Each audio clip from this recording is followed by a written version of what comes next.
Okay, so for this video, I will be discussing how we can organize and store our VBA code.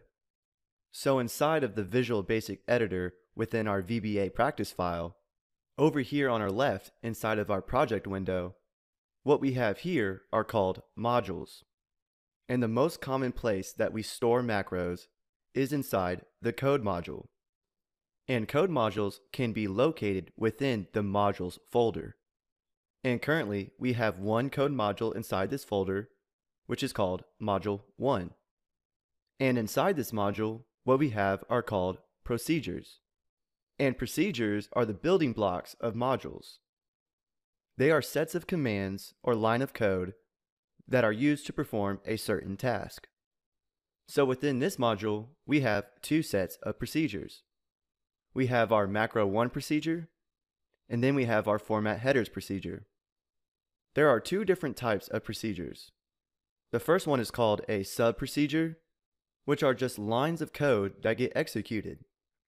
So that's why our format headers macro has the word sub in front of it. This is stating that this macro is a sub procedure.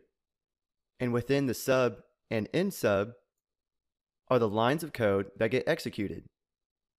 So if we wanted to add a new sub procedure inside of this module, we could come down here and start typing sub and then give this procedure a name.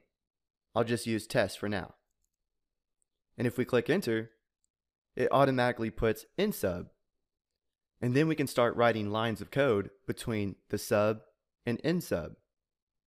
Another way to insert a sub procedure is to come up to our menu bar and click insert, click procedure, and then we can give it a name.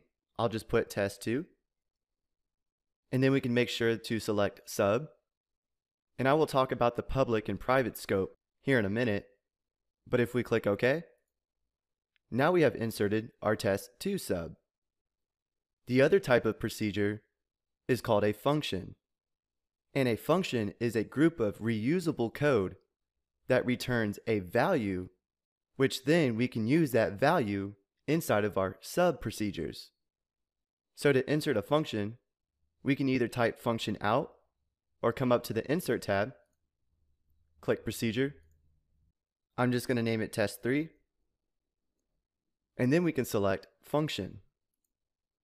And if we click OK, now instead of sub and in sub, we have function and in function. So the lines of code that we write inside of this function will produce a value. And then we can use that value inside of one of our sub procedures and execute a certain task using that value. So you may be wondering, what is a public sub and a public function? Well, for public subs and functions, we can call or use these procedures across different modules. For example, currently we are in module 1. If we come up and click insert and add a new module, now we are in module 2. And you can see that there is no code inside of this module.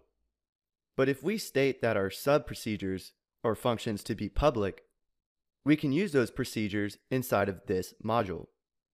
Now if I go back to module 1 and we insert a private procedure, I'm just going to name it priv sub. And just letting you know, anytime that you're naming modules or procedures, you are not allowed to have any spaces within the name. So if I put a space between priv and sub, this won't work. So you have to make sure there are no spaces. And this time, instead of making this procedure public, I'm going to make it private. And click OK. Now we can see that this procedure is labeled private. And this means is that we can only use this procedure within this module. So if we came to module 2 and try to call or use that private procedure that we just made, we wouldn't be able to, because private procedures can only be used within the same module. So these are code modules. Well, within our Microsoft Excel Objects folder, where we see all the different sheets within this workbook, These are called sheet modules.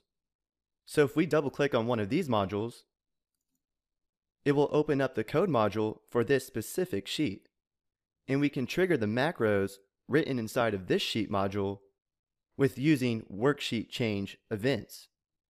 Meaning that if we change something on this worksheet, we can make a macro within this worksheet module run. Same thing goes for the workbook module. If we double click this workbook, now we can write macros within this workbook module, and we can trigger these macros if we make a change to the workbook. We will touch on this more later in the course when we actually start working with these worksheet and workbook change events.